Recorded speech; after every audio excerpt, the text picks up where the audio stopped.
selamat ketemu kembali dengan Bu Astuti. Hari ini kita akan belajar tentang bahasa Indonesia dengan tema mengulas isi buku sastra. Oke anak-anak, tujuan pembelajaran kita hari ini adalah setelah mendengarkan penjelasan dari Ibu Guru berharap kamu dapat mengetahui cara mengulas buku dengan benar. Dan yang kedua, setelah membacakan cerita, ya, Bu Guru berharap kamu dapat mengetahui tokoh-tokoh, ya, tokoh inti, kemudian tokoh inti cerita dan manfaat membaca buku dengan benar. Nah, apa sih yang dimaksud dengan mengulas isi buku? Mengulas buku artinya menjelaskan satu persatu hal-hal yang dibahas di dalam buku itu, ya. Jadi kita menjelaskan satu persatu mengenai hal-hal yang dibahas di dalam sebuah buku. Itu arti dari mengulas buku. Nah, apa saja sih anak-anak yang harus diulas dalam buku, dalam sebuah buku? Ya, yang pertama adalah data buku. Data buku itu meliputi apa saja ya? Data buku itu meliputi judul buku. Setiap buku pasti ada judulnya dong, ya kan? Buku sastra pasti ada judulnya. Kemudian penulis. Penulisnya siapa? Ya, yang menulis cerita itu siapa? Penerbit. Nah, penerbit itu yang menerbitkan buku itu, yang mencetak buku itu siapa, ya? Biasanya lembaga, ya, atau sebuah organisasi, ya, tidak orang perorangan. Contohnya, misalnya ya, penerbit Erlangga, misalnya seperti itu. Contoh. Kemudian jumlah halaman dalam buku itu dan tahun terbitnya, kapan buku itu diterbitkan atau kapan buku itu dicetak. Nah, itu adalah data buku yang termasuk dengan data buku anak-anak. Yang kedua yang harus diulas adalah inti dari ceritanya. Kemudian manfaat dari buku itu. Apa sih manfaat buku itu, kok sampai dibuat, untuk apa, ya? Kemudian yang perlu diulas lagi mengenai kelebihan dan kekurangan dari buku itu. Ya, kelebihan dan kekurangan buku itu mengenai apa aja? Bisa saja misalnya ya dari segi kertas yang digunakan, ya kan? Biasanya kan ada kertas yang kayak pakai kertas buram atau kertas yang putih, ya. Kemudian mungkin kekurangan atau kelebihannya bisa dilihat dari kekurangan dalam hal gambar ilustrasinya. Mungkin gambar ilustrasinya hanya berwarna hitam putih, ya. Ada buku yang dilengkapi dengan gambar ilustrasinya berwarna. Nah, itu adalah salah satu bentuk kelebihan dan kekurangannya. Atau mungkin juga bisa dilihat dari segi pemilihan tulisan, ya, mungkin tulisannya terlalu kecil atau tulisannya terlalu besar, ya, seperti itu anak-anak. Itu hal-hal yang harus diulas. Nah, contoh. Nah, ini adalah contoh data buku.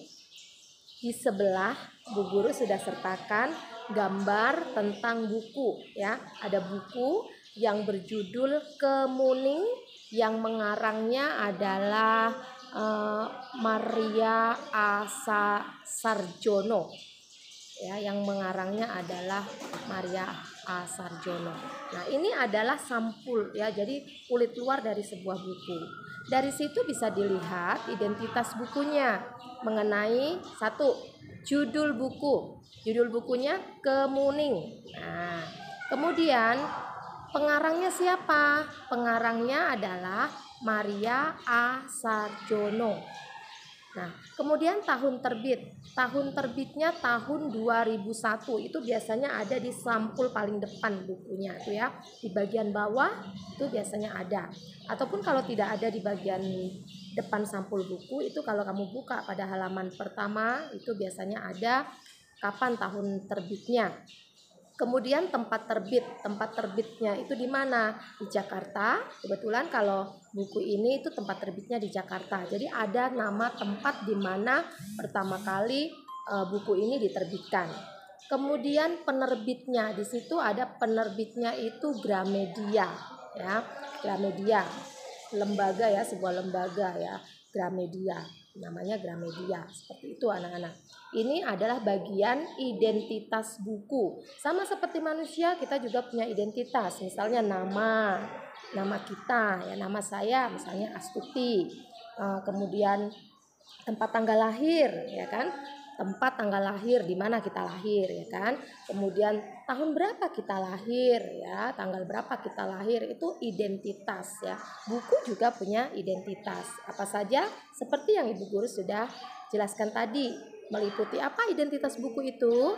Meliputi judul buku, pengarangnya, tahun terbit, tempat terbit, dan penerbitnya siapa. Oke, mudah-mudahan jelas ya sampai di sini. Selanjutnya, kita masuk ke unsur-unsur cerita. Nah, dalam sebuah cerita, baik itu cerita fiksi maupun non-fiksi, kita mengetahui adanya unsur-unsur cerita.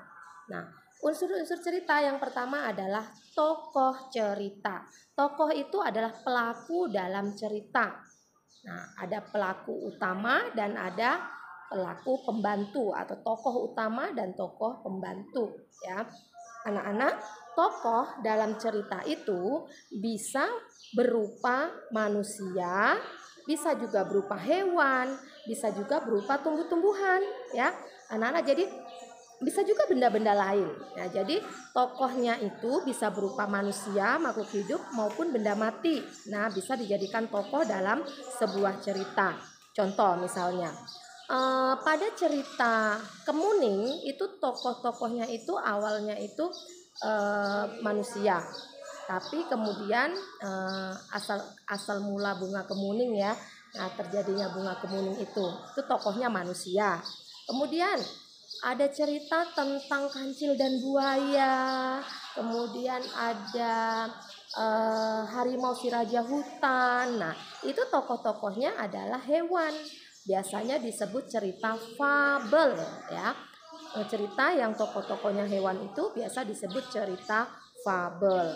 Nah, kemudian ada loh cerita yang tokoh-tokohnya itu alat-alat benda mati. Kalau kamu pernah nonton film itu yang tentang mainan-mainan bisa ngomong ya, kayak mobil bisa ngomong, kemudian apa tuh namanya, peralatan-peralatan bisa ngomong, kayak gergaji bisa ngomong ya kan, palu bisa ngomong ya. Artinya itu jadi tokoh suatu cerita.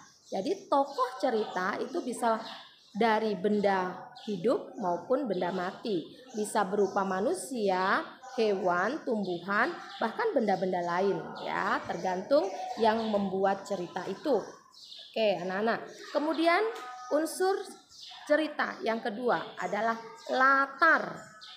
Ya, latar itu adalah tempat terjadinya cerita. Nah, biasanya di dalam sebuah cerita itu ada begini bunyi kalimatnya. Di sebuah hutan yang lebat, maka latarnya adalah hutan ya, hutan yang lebat. Atau misalnya ada cerita yang dimulai dengan kata-kata seperti ini. Di sebuah istana yang megah, hiduplah atau tinggallah seorang permaisuri dan raja. Maka latar tempatnya adalah istana ya. Kemudian misalnya latarnya lagi, di pinggir sebuah hutan hiduplah seorang nenek tanpa saudara ya, misalnya seperti itu. Berarti latar tempatnya adalah di pinggir hutan. Atau misalnya di sekolah ibu guru, misalnya ya, bukan ini cerita, misalnya mau mengetahui latar tempat. Di sekolah ibu guru mengajar murid-muridnya bla bla bla bla bla ya, ceritanya seperti itu. Maka latar tempatnya adalah di sekolah. Nah, itu yang dimaksud dengan latar. Oke. Lanjut, unsur cerita berikutnya adalah alur. Alur itu adalah jalan cerita. Alur itu ada alur maju, ada juga alur mundur anak-anak. Kalau alur maju, ciri-cirinya itu menceritakan dari mulai awal sampai bagian klimaks atasnya itu sudah semakin, misalnya ya dalam tokoh ya, kalau dibuat dalam tokoh Itu mulai dari anak-anak kemudian sampai ke sudah tua. Nah, misalnya seperti itu ya. Itu adalah alur maju. Seperti contoh Malin Kundang. Ya, Malin Kundang itu contoh alur maju ya. Karena dia menceritakan mulai dari Malin Kundangnya kecil, kemudian Malin Kundangnya merantau sampai Malin Kundangnya itu berhasil di perantauan, kemudian menikah ya dan lain sebagainya. Itu merupakan alur maju. Itu ya anak-anak ya. Itu contoh alur maju. Oke. Selanjutnya kesimpulan. Nah, kesimpulannya dalam mengulas buku, hal penting yang harus dilakukan adalah membaca dengan cermat semua isi buku tersebut. Nggak bisa kita membacanya hanya separuh-separuh saja. Nah, kemudian kalau itu untuk mengetahui ulasan buku ya. Tapi kalau melihat identitas buku, nah kamu cukup melihat saja seperti judul, tinggal lihat judulnya apa. Kemudian penerbitnya siapa. Kemudian pengarangnya siapa. Tahun terbitnya kapan. Tempat terbitnya di mana. Itu sih tinggal buka bukunya saja tanpa harus mencermati sampai sedemikian rupa dalam membacanya. Berbeda dengan mengulas isi bukunya ya, karena kamu harus membaca keseluruhan cerita dalam buku itu. Yang kedua, dari kegiatan membaca kita dapat menemukan karakter ya, karakter tokoh, inti cerita dan amanat dari sebuah cerita. Ya, ada karakter tokoh yang baik, ada yang jahat.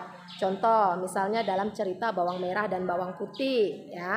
Di dalam cerita Bawang Merah dan Bawang Putih itu punya karakter yang baik karena dia suka menolong, rajin bekerja, patuh pada orang tua. Nah, sementara Bawang Putih itu karakternya jelek. Mengapa? Karena dia malas, ya. Dia suka marah-marah, ya. Dia suka iri hati, seperti itu. Itu harus ditemukan dengan cara membaca. Kemudian inti ceritanya apa? Itu baru bisa dilihat ditemukan ketika kamu membaca buku itu. Intinya cerita ini tentang apa sih? Ya, tentang perbuatan yang tidak baik kah, atau tentang anak yang durhaka seperti Malin Kundang itu. Nah, amanatnya apa? Amanat itu pesan dari cerita itu. Nah, misalnya contoh cerita Malin Kundang itu berarti amanat yang ingin disampaikan oleh penulis adalah kita tidak boleh melupakan jasa orang tua kita meskipun orang tua kita dalam keadaan apapun, ya. Meskipun orang tua kita sudah tua, sudah jelek, ya kan? Tapi kita tidak boleh malu mengakui dia sebagai orang tua kita, ya. Walaupun kita sudah kaya raya, kita sudah menjadi orang yang berhasil, amanatnya kita tidak boleh melupakan kebaikan orang tua kita, anak-anak. Itu amanat dari cerita Malin Kundang. Kemudian dari kegiatan membaca, ya, baca cerita, kita dapat mencontoh hal baik ya dari tokoh pada cerita itu. Demikian anak-anak ya penjelasan Ibu Guru hari ini. Semoga dapat membantu kalian bagaimana sih cara mengulas buku, ya, mengulas buku. Sampai ketemu pada video pembelajaran berikutnya. Terima kasih. Bye-bye.